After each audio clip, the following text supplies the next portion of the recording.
We ready to go? Okay. If we could call the meeting to order, everybody rise for the Lord's Prayer. In the name of the Father, and the Son, and the Holy Spirit. Amen. Our Father, who art in heaven, hallowed be thy name. Thy kingdom come, thy will be done, on earth as it is in heaven. Give us this day our daily bread, and forgive us our trespasses, as we forgive those who trespass against us. And lead us not into temptation, but deliver us from evil. Pledge of Allegiance. I pledge allegiance to the flag of the United States of America, and to the republic for which it stands, one nation, under God, indivisible, with liberty and justice for all. Roll call. Councilor Elliott. Here. Mayor Martin. Here. Councilor Armand Mercia. Councilor Rita Mercia. Here. Councilor Milanazzo. Councilor Ramirez. Here. Councilor Broderick. Here. Councilor Caulfield. Here. Councilor Donahue. Here. 7 present, 2 absent. Okay. First item on the agenda is approval of the minutes of the October 10th meeting. So moved. Motion to approve the minutes by Councilor Caulfield, seconded by Councilor Broderick. All those in favor say aye. Any opposed? The minutes are approved. Under City Manager's portion of the agenda, the first item are communications and various items from the City Manager.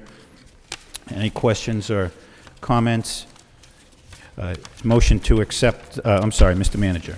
Mr. Mayor, just one other piece of communication, just an announcement that there is going to be some work done on the University Ave Bridge, or an inspection taking place by the state,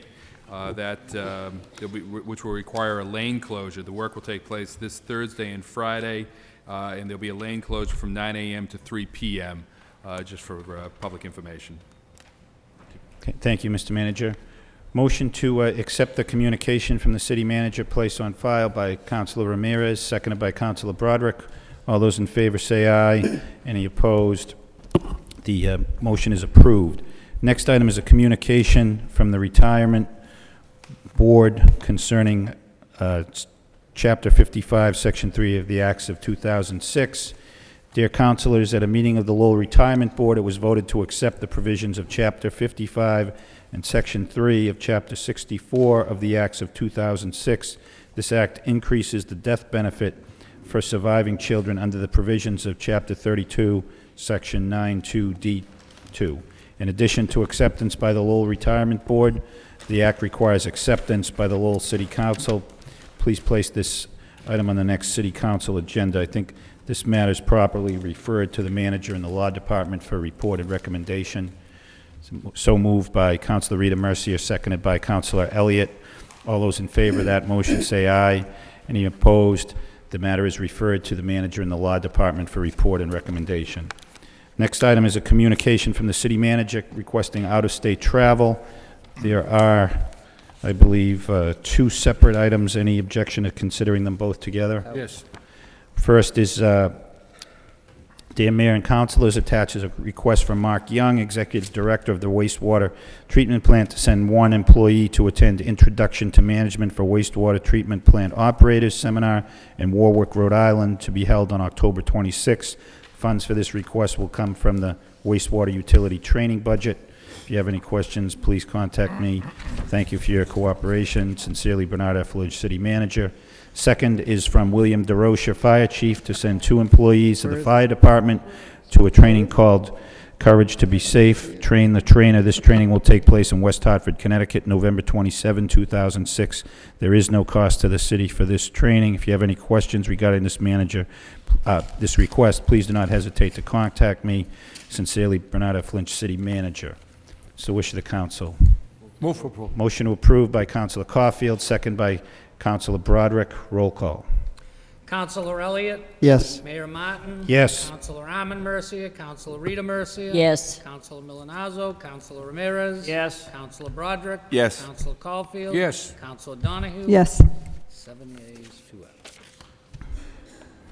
Next item is an appointment to the Lowell Election Commission from the City Manager. Dear Mayor, members of the City Council, pursuant to Chapter 154 of the Acts of 1920, Chapter 115 of the Acts of 1921, Chapter 131 of the Acts of 1923, Chapter 30 of the Acts of 1992, I am reappointing Mark Briere, 83 West Street, Lowell, to the Election Commission, which term expires on August 26, 2010, or such time thereafter, until his successor is appointed and qualified. Confirmation by the City Council is required for this appointment and is hereby requested. I'd be happy to answer any questions you may have. Very truly yours, Bernard F. Lynch, City Manager. Councilor Broderick. I just move to approve. Okay. Motion to approve by Councilor Broderick, seconded by Councilor Caulfield. Roll call. Councilor Elliott? Yes. Mayor Martin? Yes. Councilor Arman Mercia? Councilor Rita Mercia? Yes. Councilor Milonazo? Councilor Ramirez? Yes. Councilor Broderick? Yes. Councilor Caulfield? Yes. Councilor Donahue? Yes. 7 yeas, 2 absent. Next item is also an appointment to the Lowell Election Commissioner. Dear Mayor Martin, members of the City Council, pursuant to Chapter 154 of the Acts of 1920, Chapter 115 of the Acts of 1921, Chapter 131 of the Acts of 1923, and Chapter 30 of the Acts of 1992, I am appointing Dennis T. Tague of 21 Wyman Street, Lowell, Mass., to the Election Commission to fill the unexpired term of Thomas A. Wertman, who was serving in a holdover position when he resigned on October 4, 2006. This term expires August 26, 2010, or such time thereafter until his successor is appointed and qualified. Confirmation by the City Council is required for this appointment and is hereby requested. I've attached a copy of his resume for your review. Be glad to answer any inquiries you may have concerning this appointment. Very truly yours, Bernard F. Lynch, City Manager. Motion to approve by Councilor Broderick, seconded by Councilor Elliott. Roll call. Councilor Elliott? Yes. Mayor Martin? Yes. Councilor Arman Mercia? Councilor Rita Mercia? Yes. Councilor Milonazo? Councilor Ramirez? Yes. Councilor Broderick? Yes. Councilor Caulfield? Yes. Councilor Donahue? Yes. 7 yeas, 2 absent.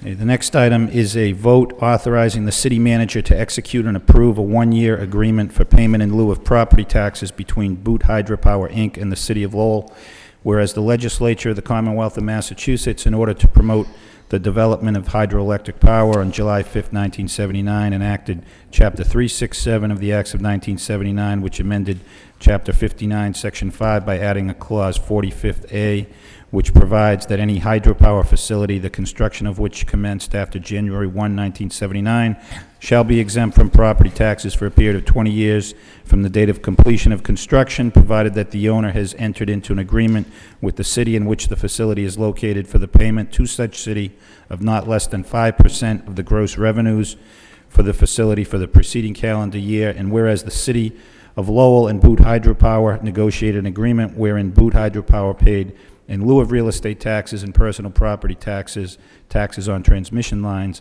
a sum equal to 6% of the gross revenues for the project for the 20-year period expiring June 30, 2006.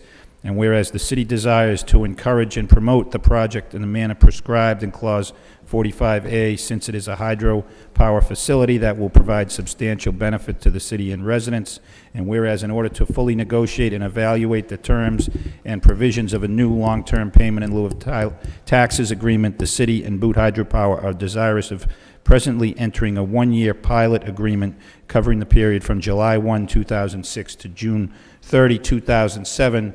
Now therefore be it voted by the City Council of Lowell as follows: that the city manager be and hereby is authorized to execute and approve a one-year agreement for payment in lieu of property taxes between Boot Hydropower, Inc. and the City of Lowell, Massachusetts, in the form or substantially the form of the agreement attached hereto and marked Exhibit A. Second reading by title, a vote authorizing the city manager to execute and approve a one-year agreement for payment in lieu of property taxes between Boot Hydropower, Inc. and the City of Lowell. Councilor Caulfield. Thank you very much, Mr. Mayor. I'm certainly in favor, and I know my colleagues are, that generating electricity through hydropower is a nice, clean way of generating power. But I read through the entire communication, and Boot Hydropower, Mr. Manager, is that the same company that controls the canals? Yes, it is. You know, when it comes time to clean the canals, we have people that want to do it, volunteer to do it. And those canals are beautiful. There's 6 miles of canals. But when they're lewd with trash and shopping carts, and they won't let us go on the property. This ain't, you know, I'm going to support this, but they should support us as well. And those canals can be beautiful, and they can be an eyesore.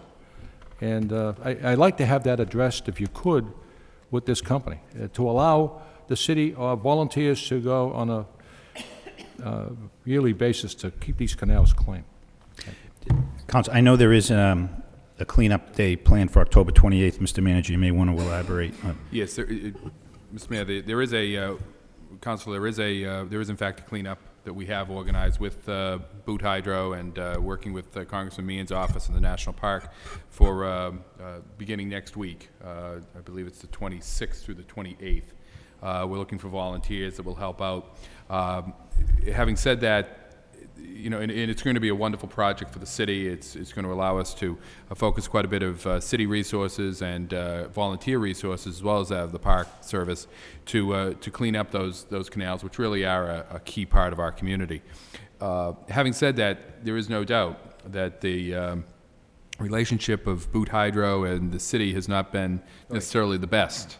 That getting the approvals to do the canal cleanup and trying to work with them on issues like the bridges that they also control. I believe there's 6 bridges that they control in the city that are in need of repair. These are all issues that we've been working on over the last couple of months, and they were raised in my preliminary meeting with Boot Hydro, where we talked about this payment in lieu of taxes agreement.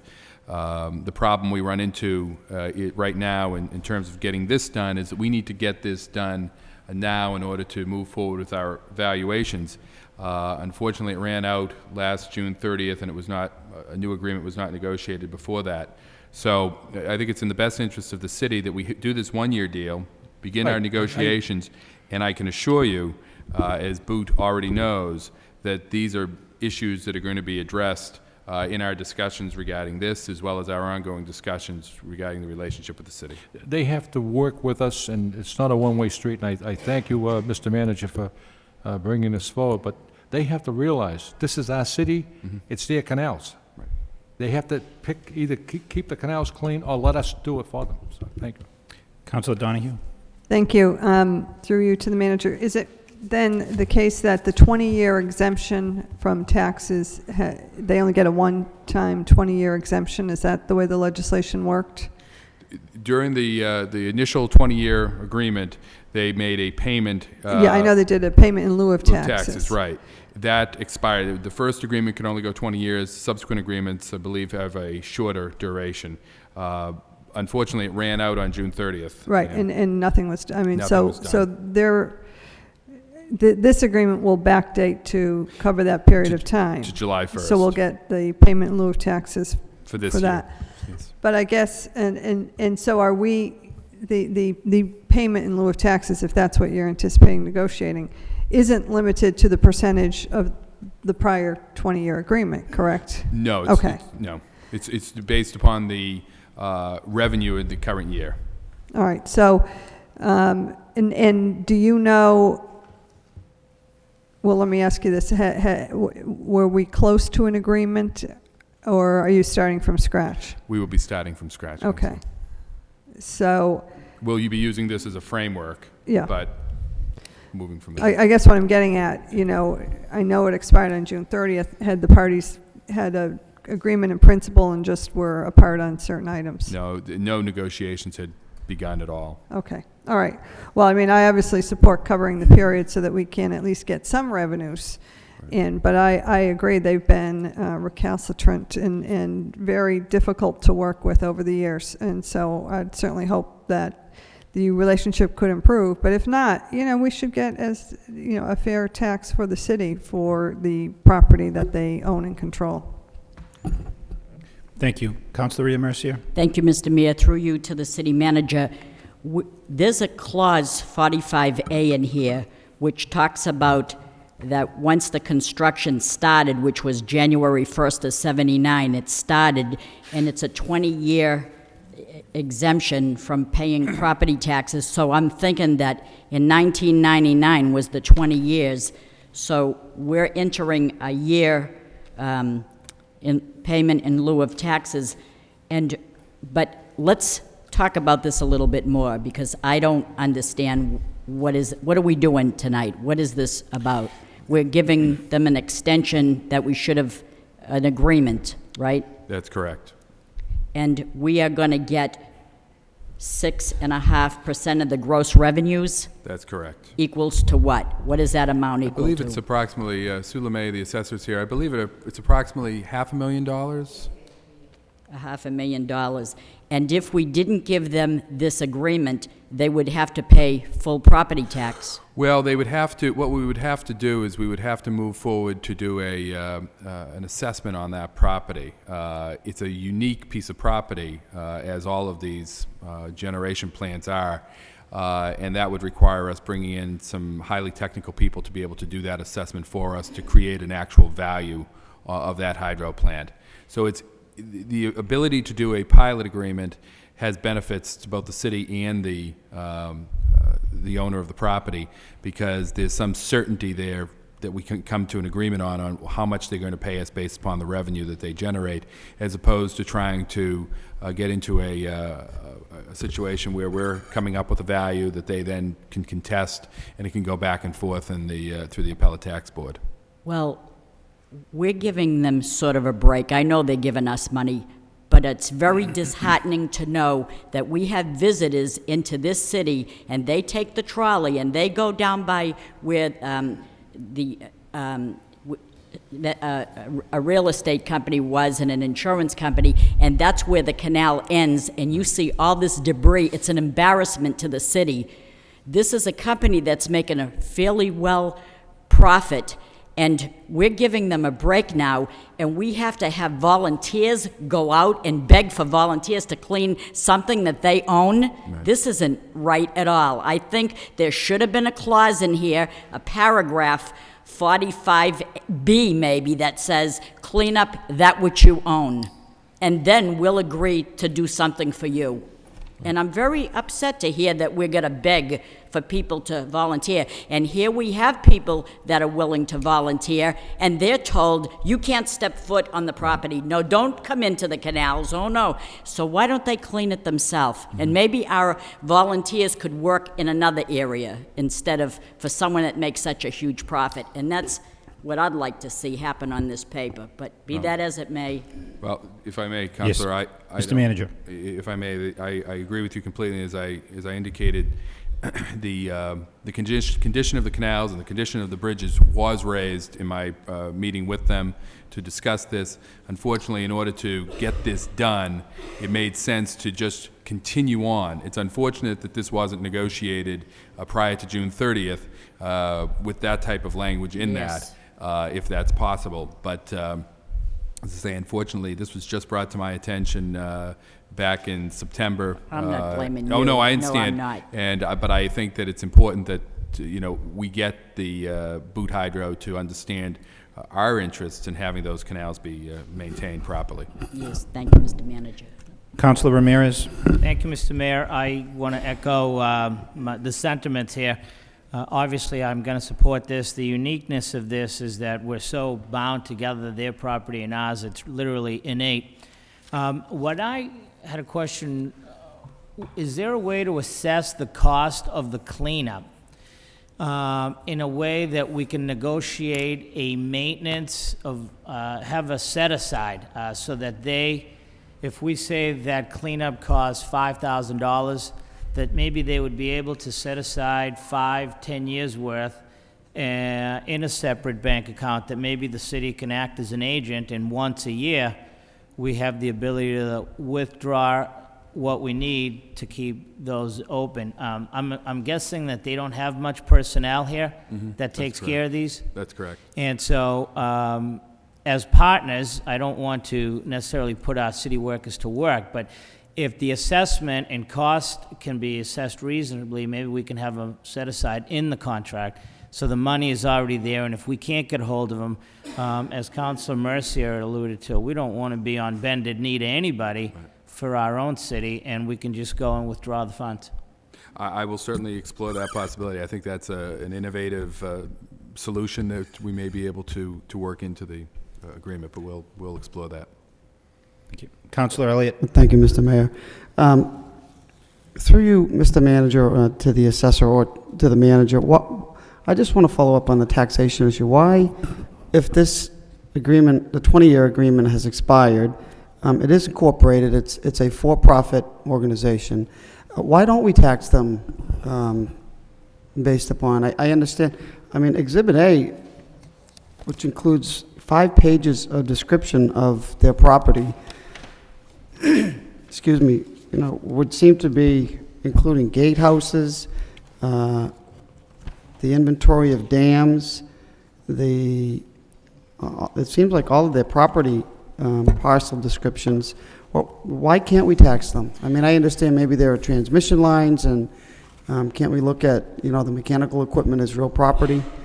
I'm going to support this because we need the $500,000, but by the same token, I find it rather conspicuous that they are now willing to work with us and allow us to clean the canals and become more of a partner where I can remember for years we were completely ignored. They wouldn't return phone calls, and I think, as Councilor Mercy mentioned, we didn't even let volunteers go into the canals. So it is a little bit frustrating to sit here and say, well, okay, now we're going to work with you in light of 20 years of being ignored. So, but I do have that question. Why don't we tax them at, like every other citizen or every other company in the city, you know, full taxation? Well, let me try to address that, Councilor, and the assessor is here as well, and she can certainly fill in any gaps that I leave. The statute provides that for generation plants that there is the ability to do a pilot agreement because of the difficulty in determining the assessed value, because they are such a unique type of property. And there are obviously some social benefits as well, as that you can have some the generation of electricity. The decision was made years ago in the city of Lowell to do this pilot agreement, and given the fact that there wasn't a decision made earlier on in the process whether to do this, to negotiate a new deal, or to not negotiate a new deal, at this point in time, we really don't have an assessed value that we can place on that property. So that's why it's important that we do this tonight. Certainly we can explore, as we start negotiations, the possibility of just going with an assessed value. But I think that as I say, the difficulty of coming to what that actual value is could be somewhat cost prohibitive for us. But certainly, you know, like the Councilor Ramirez's proposal to add language in regarding the cleanup, I think that we can certainly look at the possibilities of avoiding the pilot and just going straight to assessed value as well. We'll certainly explore that. Who's been receiving the records that will determine the gross income? Is that you, or is the treasurer, or is that you, Ms. LeMay? Who's been receiving the Who receives data? the records or the audit statements to determine the gross income? What goes into it's actually transferred electronically to the treasurer. No, and we get who these makes the statements. determination on their gross income? They send us the statements. They send. Do we get an annual audit of their income? No, I don't think we do. Well, how would we determine gross income to take 5% of that then? Sue, does the I think Their Councilor operating Elliott has statement? how do we come to that 5%, that 6.5% number? It's what they sell in electricity, less the generation cost, and then we get the But rest. what documentation do they provide us for that? They send us a report every time they send us a payment. Twice a year we get paid, and they send us a detailed report on it. And it's what comes from National Grid, I believe. Well, it would seem to me that we would need their audit statements. I mean, they could send us whatever they would like, but we would need to see some end-of-year reports to see exactly how much they took in, and I suppose we can move forward on that. Just one last question. Where does the electricity, because there is a clause in here that says, City of Lowell residents will benefit from, from this hydroelectric plant. Does that electricity go to the citizens of Lowell? It goes into the grid, which It goes into the grid, benefits. which I thought, and I think a lot of folks thought that we're generating electricity here. Why shouldn't we benefit from it, but we don't. It doesn't go. Is there any way It that- doesn't go specifically to Lowell. It goes into the grid and shared electricity. Okay. Well, I think these are some issues. I'll support this tonight because it's, we're behind the 8 ball on it. But I think moving forward, we've clearly had a lot of issues that we need to negotiate and work on. So thank you. Thank you, Mr. Mayor, Mr. Manager. Councilor Caulfield, did you have something? Very briefly, I think the manager answered my question. If this was a 10 or a 20-year agreement, I think we'd have a problem. But this is a pilot program which will enable you to negotiate for a long-range plan that would be more beneficial to the city. That's correct. Nothing further? Move approval. Okay. A motion approved by Councilor Elliott, second by Councilor Broderick. Roll call. Councilor Elliott, Yes. Mayor Martin, Yes. Councilor Armin Mercia, Councilor Rita Mercia. Yes. Councilor Milonazo, Councilor Ramirez. Yes. Councilor Broderick. Yes. Councilor Caulfield. Yes. Councilor Donahue. Yes. 7 yeas, 2 absent. The next matter is a vote authorizing the city manager on behalf of the city of Lowell to accept a gift of a granite park bench from the Friends of Lieutenant Larry Sullivan for use by the City of Lowell Fire Department, whereas the group calling themselves Friends of Lieutenant Larry Sullivan desire to donate a granite bench to the fire department as a remembrance to Lieutenant Lawrence Sullivan, and whereas the City of Lowell desires to accept the gift of the granite park bench to memorialize Lieutenant Sullivan at the Pine Street Fire Station, as he was a highly regarded member of the Lowell Fire Department for over 28 years. Now therefore be it voted that the city manager be and hereby is authorized in the name of the City of Lowell to accept a gift of a granite park bench from the Friends of Lieutenant Larry Sullivan for use by City of Lowell Fire Department pursuant to Mass General Laws, Chapter 44, Section 53A, and be it further voted that we, the members of the City Council of the City of Lowell, jointly and severally do hereby commend and officially extend the gratitude of the City of Lowell to the Friends of Lieutenant Larry Sullivan for the generosity displayed through the donation of the aforesaid gift to the City of Lowell. Second reading by title, a gift authorizing the city manager on behalf of the City of Lowell to accept a gift of a granite park bench from the Friends of Lieutenant Larry Sullivan for use by the City of Lowell Fire Department. Move approval. Motion approved by Councilor Rita Mercia, seconded by Councilor Ramirez. Roll call. Councilor Elliott, Yes. Mayor Martin, Yes. Councilor Armin Mercia, Councilor Rita Mercia. Yes. Councilor Milonazo, Councilor Ramirez. Yes. Councilor Broderick. Yes. Councilor Caulfield. Yes. Councilor Donahue, Yes. 7 yeas, 2 absent. Okay, under petitions, public hearings, 7 p.m.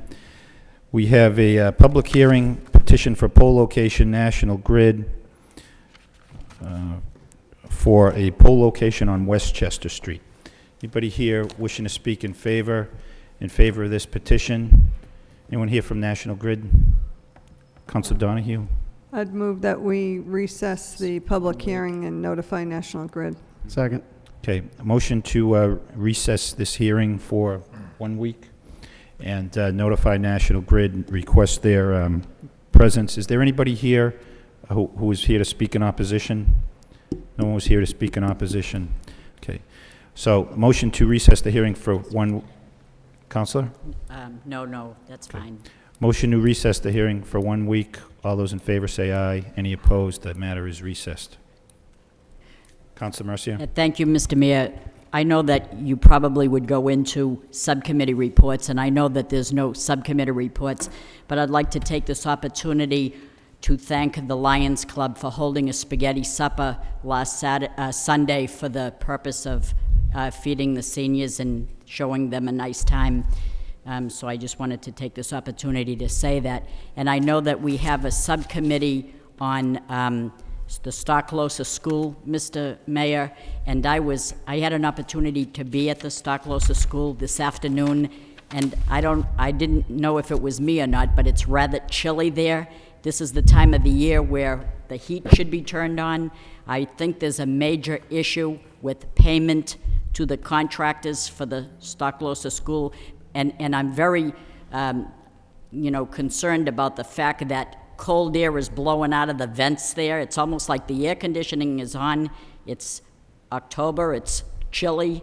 I don't want our children to get cold, but I think we desperately need to look into how we're going to honor the contract or pay the people that are responsible to come and repair whatever is wrong with that. I know there's probably 2 or 3 companies. One did the controls, one did this, one did that. But whatever is going on, and I think we have not paid a portion of money that we were supposed to pay. I don't know where we're going with payment or not payment, but I know the bottom line is we need heat at the Starclosa School, and I was freezing. And I was addressing a particular class, and it isn't just on one particular floor, it's on every single floor. If you could, Mr. Manager, please look into that. Thank you. Councilor Donahue? Thank you, Mr. Manager. I mean, unfortunately, this has been the case, as we've talked about in the subcommittee many times. Last winter, there was a failure of the heating system. There's a failure of the air conditioning. We've talked about, and 2 weeks ago, we talked about serious HVAC problems at the Starclosa.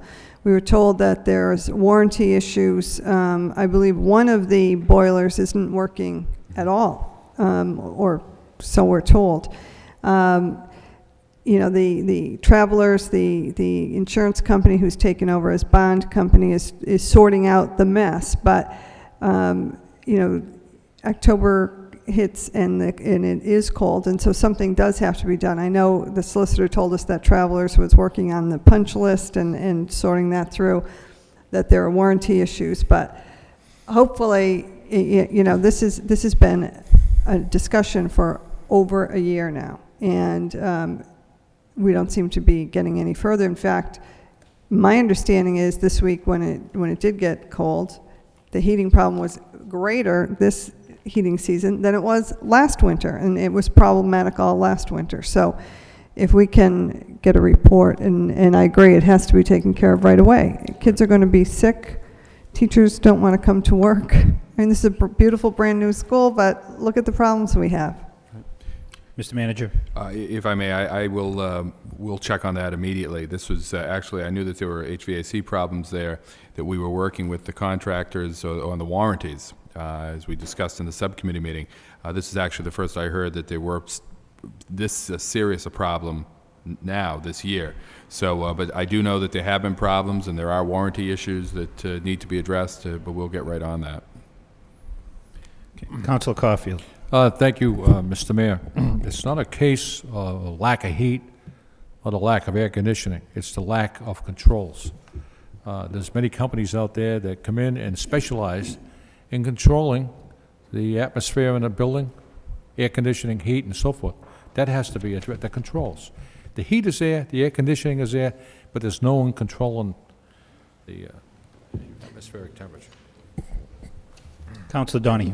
Again, I mean, what I'm told, and it may or may not be accurate, one of the boilers isn't functioning, period. So that's a big problem. It's not that someone doesn't know what they're doing. The boiler isn't working, and the school's a year old. Crazy. This is crazy.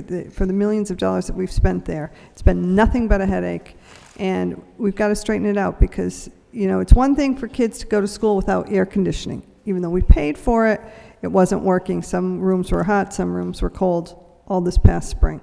Now we don't have heat on at least, you know, alternate floors, and so something has to be done. Okay. We do have... Mr. Mayor, just one matter before we go off subcommittees. I know there's not a subcommittee report, but I did want to ask for suspension of the rules to refer a matter to the newly formed Railroad Issues Subcommittee. I would just move to just discuss it very briefly. Okay.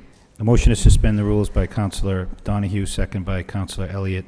All those in favor say aye. Any opposed? Councilor Donahue. Mr. Mayor, you obviously know you've just formed the subcommittee, reformed the Railroad Issues Subcommittee. We had a recent leak again in the city, in the South Lowell area, where we've had this problem with Guilford Rail, you know, chronically. But it is and remains an emergency nature. I would just, if my colleagues don't object, move that matter, the most recent incident, be referred to the subcommittee, and I would want to contact Congressman Meehan to see if he can come to a meeting very quickly, and I know Congressman Means worked on this matter, and he can apprise us as to where we stand legislation in negotiations with Guilford, and I think bringing the neighborhood into the loop and see what we can do about this problem. It's not going away. It's getting more serious, and we talk about the Boot hydro plant being neglectful or not a good corporate citizen. Well, Guilford has been a horrible corporate, citizen, and more than that, they're endangering lives. And so I would make that motion that this matter be referred to the subcommittee. Motion to refer that matter to the subcommittee by Councilor Donahue, seconded by Councilor Elliott. Councilor Elliott, did you want to be heard on this? No, I was just going to mention what Councilor Donahue did. It's similar to Boot Hydro, that they ignore us in spite of meetings and, pleas for help and to protect the neighborhood. They continue to let their, the diesel engines run in neighborhoods where homes are in close proximity, and it's not just inherent to Lowell. Apparently, Guilford has a long history across the country, and in particular in the District of Columbia, where the district has filed several lawsuits. So I think it's a good motion, and I think we need to put some pressure on them to listen to us and stop parking those cars with chemicals in these neighborhoods before there is a major disaster. So I'll support that motion. All those in favor of the motion say aye. Any opposed? The matter is referred to the subcommittee. Councilor Caulfield? Mr. Mayor, if my colleagues allow, I would ask for suspension of the rules as well, just to address the accident that 2 employees were hit by a car out front of City Hall yesterday. And from what I gather, the driver, the sun was in their eyes, whatever it might be. But just to go a little further, this crosswalk out here it's like walking across Indianapolis Speedway. It's horrendous. And it's not only this crosswalk, but many in the city, Mr. Manager. And the enforcement is the answer. It's a $100 fine if you do not stop for a person that's in that crosswalk, especially the elderly and the children. And Mr. Manager, the employees asked me if you could paint a crosswalk coming out of the parking lot, right on O'Connell Parkway, the city-owned parking lot. There's no crosswalk, so if you could do that, I appreciate it. But the 2 employees, they're banged up.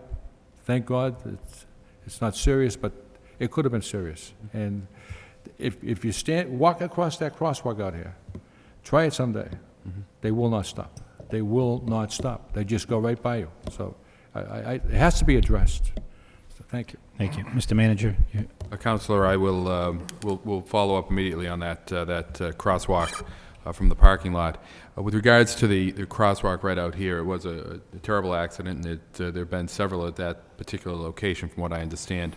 And I did ask a number of the staff people in DPD, Public Works, Police, to provide me, as well as the Assistant City Manager, to provide me with some ideas as to changes that could be made to improve the safety at that location. There are a few ideas that came forward to me late yesterday afternoon that we're going to investigate with some traffic calming, that perhaps the placement of some islands out here on Merrimack that will shrink in the road a little bit, provide some barrier for people as they cross over in those locations, but also have the effect of slowing people down as they go through, and it might include some raised crosswalks as well.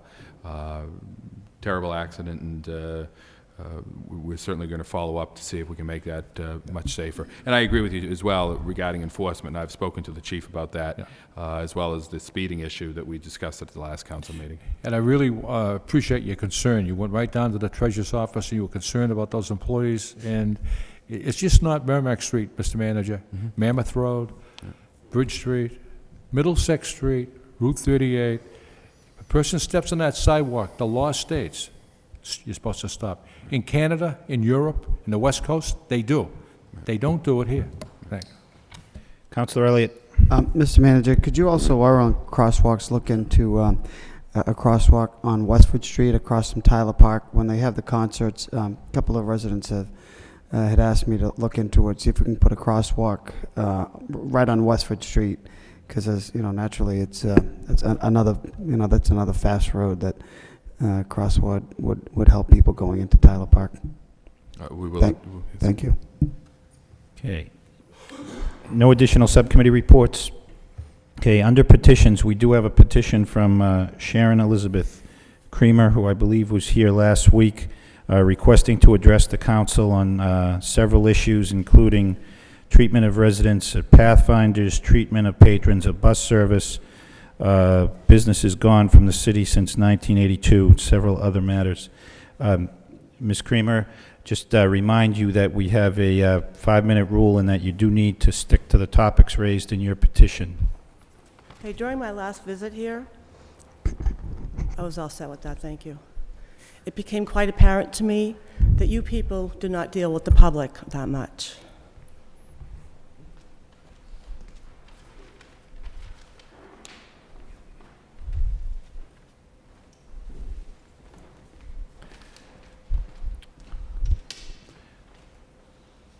Okay, I think that concludes that presentation. We have a second petition from, I believe, from National Grid, is it? Verizon, I'm sorry. Verizon requesting 10 feet of conduit in Fletcher Street. This matter is referred to a public hearing on October 31st. All those in favor of referring this matter to public hearing on October 31st, say aye. Any opposed? The matter is referred to public hearing on October 31st. Under the motions, I have a motion that was actually a follow-up to Councilor Armin Mercier's motion where somebody has registered to speak. Is there any objection to me reading that from here and taking that out of order? No, go ahead. Okay. Yes. Motion is do so by Councilor Rita Mercier, seconded by Councilor Broderick. All those in favor say aye. Any opposed? That matter is approved to be taken out of order. The motion is as follows.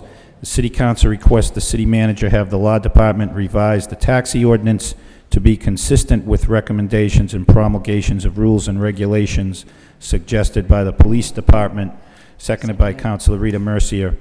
I'll be brief. Councilor Armin Mercier asked for some follow-up on our taxi ordinance.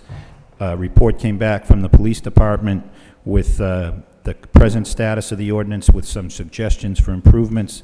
This motion is meant to be responsive to that request for suggested improvements by the Police Department.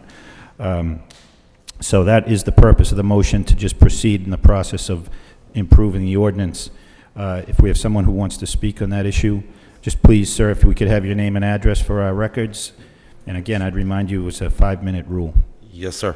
Thank you, Mayor. My name is Sam Webster from 107 Mammoth Road. I'm a representative of Extra Transportation. And according to what we understand is that they're going, in the revise, that there's going to set a minimum age limit for the vehicles. And basically pretty much all the drivers in town really don't agree with that, because you folks here on the council, Mr. Mayor, City Manager, you know even a newer car has problems. And when something breaks on it, if you ignore it, it's going to go into bigger problems. Instead of putting a age limit on the vehicle and costing the cab company owners major money to purchase new vehicles, we were suggesting that instead of that, making the companies, and this is coming from a driver, put in effect and show proof of a preventive maintenance program on their vehicles, so that both the safety of our citizens and our drivers are concerned, are addressed through the safety of the vehicle. I mean, like I said, a brand new vehicle could have the same problems as a 15-year-old vehicle. We all know that. And putting an age limit on a vehicle, being able to be operated as a taxi cab or a livery, is not going to correct the problem, because the problem lies in the fact that things do break on vehicles, and they do get neglected. The thing to do is to make the actual companies responsible for the repairs of these vehicles and show that they have a preventive maintenance system in place to ensure the safety of the passengers and their drivers. And I thank you for your time. Thank you. Sir, this is the beginning of a process. If these regulations are going to be changed, there'd be opportunity for further public hearing and further public discussion on this matter. This is really meant to initiate the process. Okay. Anything further? All those in favor of the motion say aye. Any opposed? The motion is approved. Next motion is by Councilor Elliott. City Council requests the city manager report on revenues received from Medicare reimbursement Part D, seconded by Councilor Ramirez. Councilor Elliott. The motion speaks for itself, Mr. Manager. I had filed this motion quite some time ago. As you know, the city is eligible to get reimbursement for prescription medications, and it can be a significant amount of money. I know that there was some, I did receive a report from Kathy Tierney quite some time ago, but I'm just curious, where are we with submitting applications? And I believe there's close to well over 1,000 people participating in this, which would be a substantial amount of money back to the city. So I'm wondering if you had any update, or you could look into it and report back to the council. Mr. Manager. Mr. Mayor, I will, I'll provide you with a more elaborate written report on this request, but I can tell you that we have filed for reimbursement. We have not yet received any money. Most municipalities are still waiting for, some are just starting to get some money now, but we have filed the necessary forms and hope that will be coming in within the next month or so. It would be my recommendation that money be, and I'll elaborate again in much more greater detail, but it would be my recommendation that we start to set that money aside to deal with the problems that the city is going to be facing under GASB 45, the post-employment benefits requirements that we're going to have to abide by with regard to our audits, which is a tremendous liability that the city is going to be facing over the long run in terms of retiree health benefits. And in order to provide evidence that we're starting to address that problem, it's going to be more than likely be my recommendation that that's where that money will be set aside. But I will elaborate on that. Okay, well, I'm glad we're applying for it. It's a substantial amount of money, I mean, in the hundreds of thousands, and knowing this potential liability at GASB 45, certainly will help, and I'll look forward to your report. Thank you, Mr. Mayor. Thank you. All those in favor of the motion say aye. Any opposed? The motion is approved. Next motion by Councilor Elliott. The City Council requests the City Manager and Chief Financial Officer investigate the establishment of an enterprise proprietary fund for the Water Department and Parking Department. Second by Councilor Broderick. Councilor Elliott. Thank you, Mr. Mayor. Mr. Manager, these are two user fee generating accounts, if you will, and I think we need to start moving to running this government more like a business. And the water department, I mean, people are paying for water. They should be charged the water fee, and over the years it has been supplementing the general fund, which we certainly need the revenue. I understand that. However, the debt service also goes on the taxpayers, and there is a difference between taxpayers and ratepayers when it comes to water sewer. The big users, for instance, whether it's the universities or other nonprofits, they don't pay taxes, maybe a payment in lieu of taxes, but they're paying a user fee, and they should be supporting what they're using. So more in the line of just making this run more like a business where money is coming in, revenue is coming in to purchase water, and there are expenses, and if there is excess left over, as the proprietary legislation states, it goes into a capital fund for emergencies, whether it's a water main break or an upgrade or replacing lines. Similarly with the parking department, right now it's a revolving fund, which means money does go into it from parking fees and parking tickets, etc. But the difference between a proprietary fund and revolving is that you can't tap it later if it's running a deficit. You can't put that on the taxpayers, the tax rate. It has to be self-sufficient, and I think particularly parking, water. We do have the wastewater that is an enterprise fund that is funding itself. It always ran a deficit. I think the water needs to be the same. The arena is the same, though it runs a deficit. These are the things that, we have to start getting more in line with a business perspective, rather than if there's a problem, then it goes on the tax rate and it goes on the taxpayers, and that's not the way it was set up. So that's the intent of the motion. If you can look into it, I did put CFO. Can I ask you when the CFO is expected, Mr. Manager? Certainly. Mr. Manager. Councilor, Tom Moses, the new CFO, will begin next Monday. Next Monday. He'll be meeting with me at 8:30, and I have a pile of work for him to do and a list of projects. Okay. So he's got his work cut out for him, and this is certainly one area that he will be working on.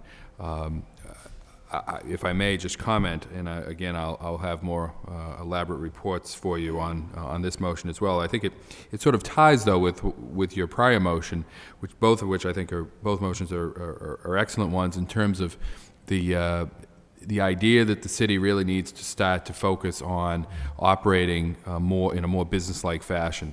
I am a supporter of enterprise funds as a way of operating the government. If it's being paid for by user fees, then the user fees should be set in a way that pays directly for those services. And it should not be a draw on the tax dollars or vice versa. And so we will be exploring these. In all likelihood, it would probably be something that would be phased in over time. But I think that these are excellent ideas that need to be explored fully and then move forward towards implementation. Okay, thank you, Mr. Mayor. Thank you, Mr. Manager. Okay. All those in favor of the motion say aye. Any opposed? The motion is approved. Next motion is by Councilor Ramirez. City Council requests the city manager report on the status of Phase 2 of the Riverwalk extension along Bridge Street to the bridge, seconded by Councilor Rita Mercier. Councilor Ramirez. Thank you, Mr. Mayor. This is a pretty straightforward motion. I know how much I enjoy the Riverwalk, and a lot of folks actually do. I think it's a great source of recreation along the river. I know how hard DPD and the National Park, and I've recently talked to Congressman Mann, and I know how hard he's worked to bring home money for that, and I was wondering if we could just get a status update on where that is. Thank you. Okay. Mr. Manager, do you have anything to add? If I may, I believe Councilor, just to give you a quick report on that, we do anticipate that the work from where it ends now behind the boot mill property up to the Cox Bridge and perhaps probably underneath and up, we hope to do that next spring. We had hopes of extending it beyond the Mass Mill property. However, that has been tied up for some time now in negotiations with that property owner and dealing with issues there. And I've also had an opportunity to speak with Congressman Mann, who's done quite a bit of work in helping us secure funds. So our plan now is to get out to the Cox Bridge and link it up with Bridge Street at that location, and then continue on in a subsequent phase. But I will get you a more detailed report on that as well. Thank you. Councilor Rita Mercier.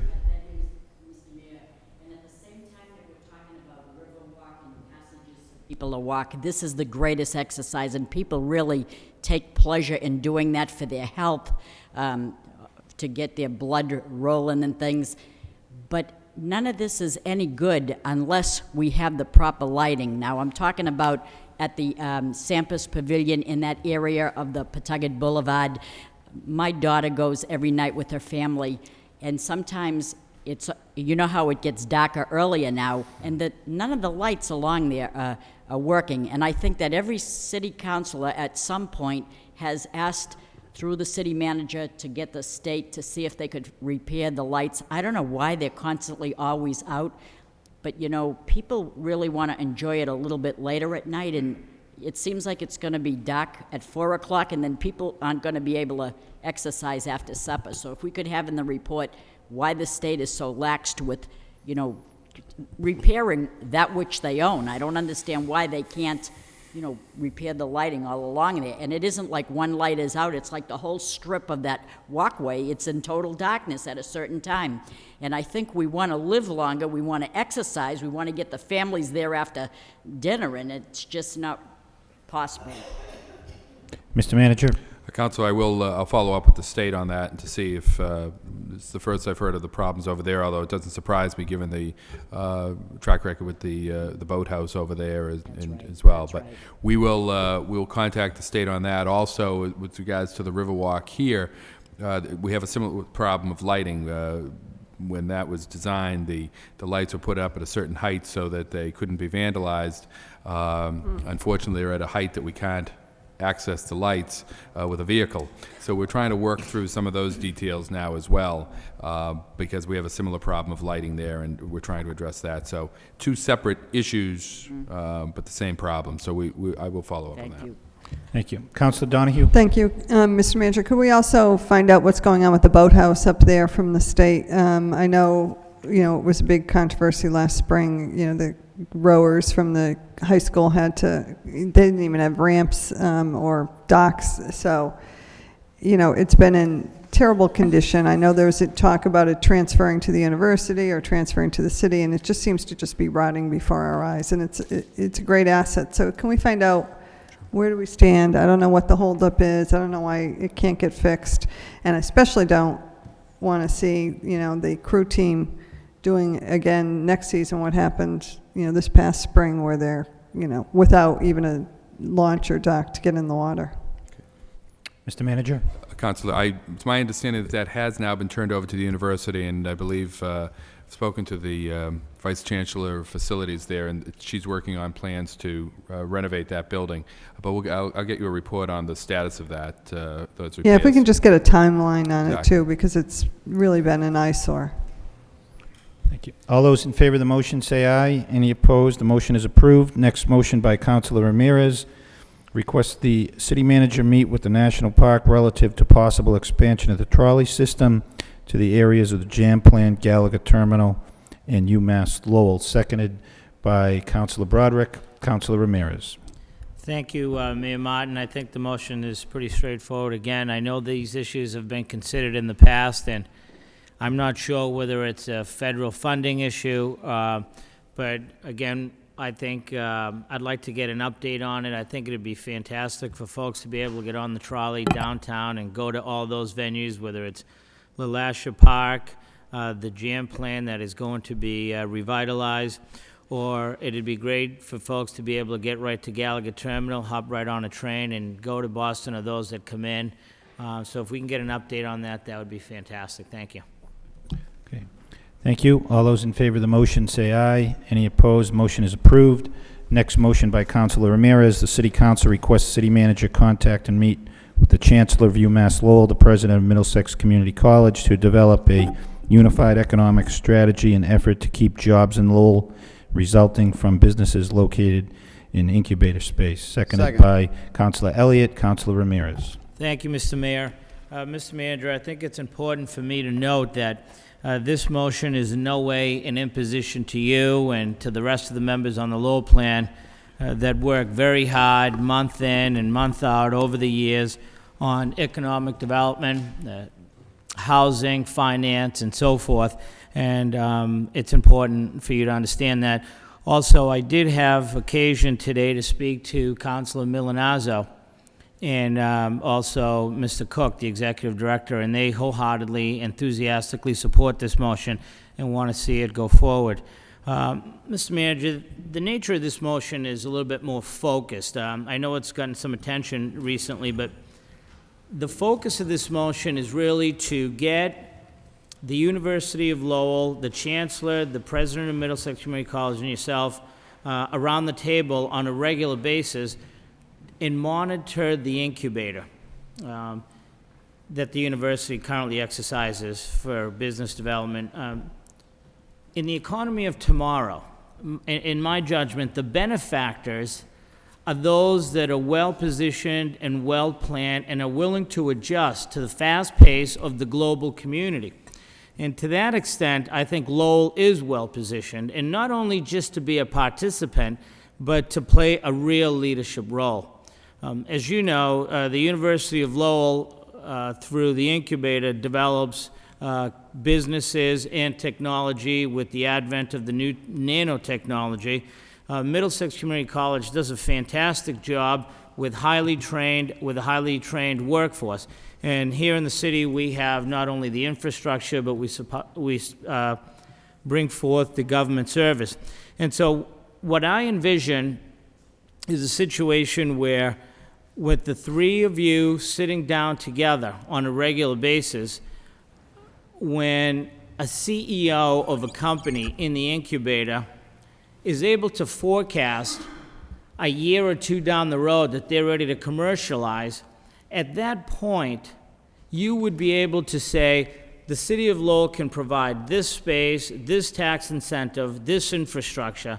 Middlesex Community College can then be able to say, okay, let's put these certificates in place so that the workforce is there for when you come out, and the university has the technology. And the issue here is to keep these companies here and to keep the jobs here so that they don't go out to 128. So that's really the main thrust, to keep jobs here and to focus the three largest executives, quite frankly, around the incubator, because it's that important to keep these businesses in those jobs here. I suggest that it's also a good marketing tool for the city, and it could bring in investment and other ideas. So to the extent that it's a priority at the highest levels, I think it becomes a priority for all of us. And, you know, I obviously welcome any thoughts from my colleagues. And, Mr. Manager, I suggest that maybe you report to the City-University Partnership Subcommittee in the coming months, and we can get started on this. Thank you. Thank you. Councilor, maybe it's a good idea, too, for us to maybe think about renaming that subcommittee if Middlesex Community College is going to be involved. I think that subcommittee originally was intended to deal with relationships with the university in light of all the building expansion they were doing, but certainly Middlesex is a vital part of the downtown, and so we'll work together to come up with a better name for that subcommittee. Yeah, I'm not terribly good at acronyms, but I think that's an excellent idea. Okay. Councilor Elliott. Yeah, I agree. I mean, I think it's an idea. I think it's something that we need to pursue. It seems that we have such a valuable resource in both of these universities right in our backyard. And, you know, new companies are spawning all the time.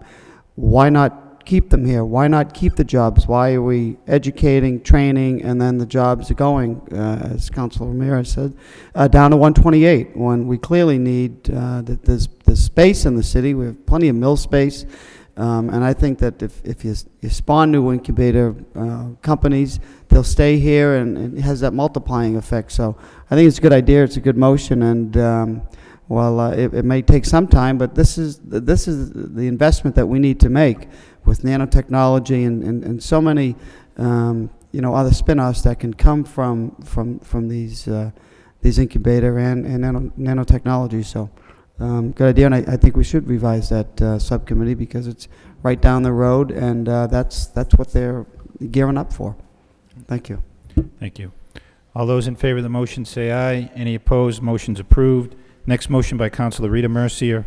City Council requests the city manager and mayor investigate possible grant opportunity administered by the Department of Labor's program entitled Operation Able.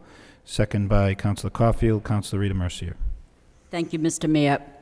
In my other life, I am a job developer with the Sheriff's Office, and upon one of my many searches, I came across a special program offered by the Career Center of Lowell called Operation Able, which provides not only a great service to assist people 55 and older in finding gainful employment and on-the-job training in our city for 20 hours of work a week, but it also pays for their employment from a federal grant provided by the Department of Labor. Keeping this in mind, I am aware of a hiring freeze in the city. If there isn't one, I think there should be, coupled with the fact that our budget is lean and money is tight. If we could somehow partner this program with the needs of the city, we could hire these grateful people to fill the gaps in many of the offices in this building that are working understaffed. and not even be paying them with money from a budget that we don't have, but through the federal grant from the Department of Labor. And since the hours of work a week with this agreement is 20 hours, there is no need for insurance coverage or benefits, something that these applicants are not looking for anyways, but merely to supplement their income. Let's not believe that just because a person is over 55 or a senior citizen that they're all washed up, because they're not. Many men and women have very diverse backgrounds and years of experience in a vast variety of ways. They're dependable. They would be a complete asset, a complete plus for the city of Lowell. In the mayor's office, for example, where there's one person shot and we don't have the money to hire another one, they could be trained to answer a phone and I'm sure they know computers. In the treasurer's office, where there are 7 people shot, and I'm not looking to replace anybody, please, that isn't it, but before 2 people, now it's probably 9 people shot, but we could use a few people in there, in the purchasing department, in many of the offices in this building. This could be the solution that we're looking for. I only offer this as a motion for something to think about. I believe this can be an alternative to fill a gap at no cost to us while helping forgotten people, in my estimation. Some are on Social Security, some are disabled. This is an equal opportunity employer. I think this is a plus.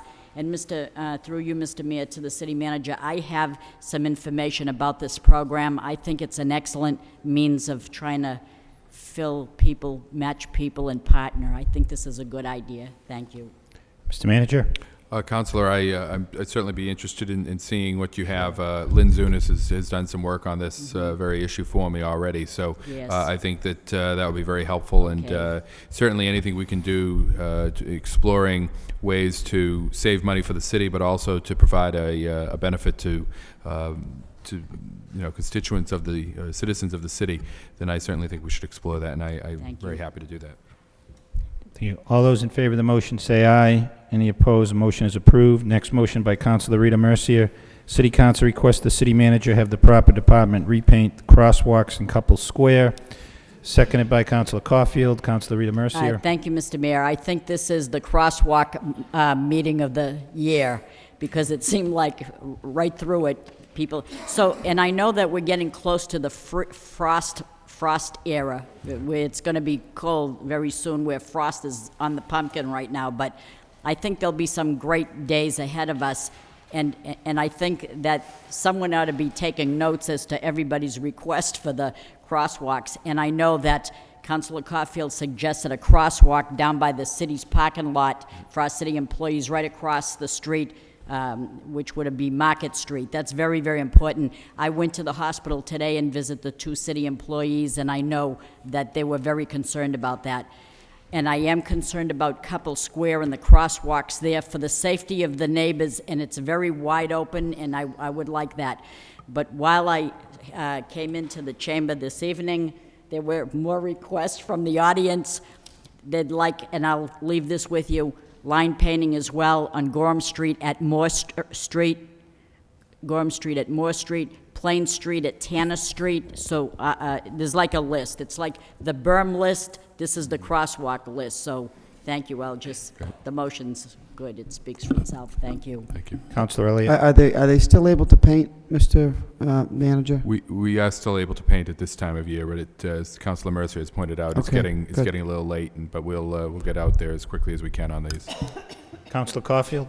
Thank you, Mr. Mayor. I certainly support the motion, but if the police department, traffic control, if they can scan the entire city and repaint other crosswalks that are in need of painting, it should be done. It's. Mr. Manager. Councilor, I agree with you entirely, and I think that we need to make that part of our annual work program, to go out and paint the crosswalks and do the line painting that needs to be done.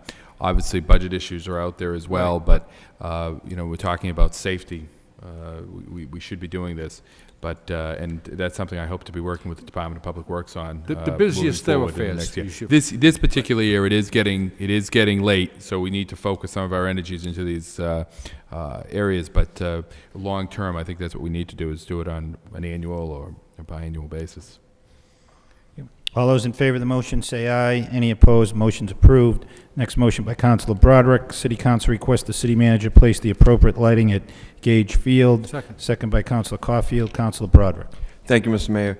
This motion is not to extend the hours of the park. I got a couple calls on that, concerned residents in the, on June and July Street, respectively. It's really just to help deter the unintended use, which means when it gets dark and then it becomes an attractive nuisance. It's a brand-new park, spent $100,000 there. It's about 99% complete. And I got a couple calls from residents up that way that, first off, said it looks tremendous. They're excited about it, but they're concerned that it's dark and kids are already starting to congregate there. They're finding party paraphernalia, I guess, what they would call in the mornings, trash barrels tipped over, things like that. And the concern is that it's going to get eventually get destroyed and not look nice, and we're wasting our money. So the proper, I guess, proper lighting would be up to you, Mr. Manager, with maybe Mr. Bellegarde. I gave you the names of the people that called me. I told them that Mr. Bellegarde could contact them to get some ideas in terms of make sure it's downcast and wattage, and the suggestion was for timers as well. But also, and I know you've heard this probably enough to make your ears bleed, but another, I don't want to say complaint, concern is enforcement and visibility from the police. All of the residents that I spoke to had concerns that they're not getting the visibility up there, and that the lights, will help in terms of help the police see in and make sure no one's in there, but you still need someone up there with a set of eyes and controlling it. Thank you. Councilor Caulfield. On the motion, through you to the manager. Mr. Manager, we're very aware that we get a $450,000 grant from the state to address our park needs. Could that money for these lights come out of that grant? Councilor, all of those funds have already been allocated to the various projects.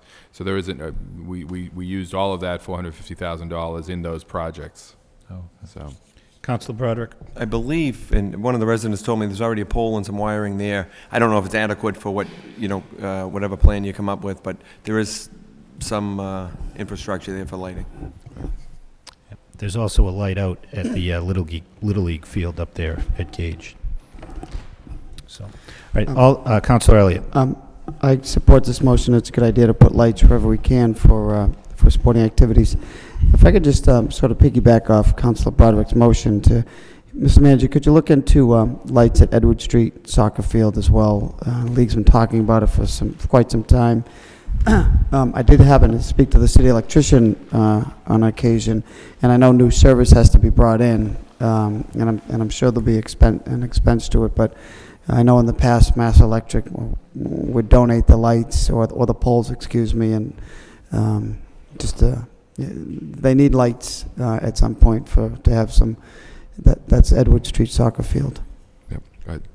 Okay. We Mr. will Manager. follow up on that as well, Councilor. Okay. All right, all those in favor of the motion say aye. Any opposed? The motion's approved. Motion to adjourn by Councilor Ramirez, seconded by Councilor Elliott. All those in favor say aye. Any opposed? We stand adjourned.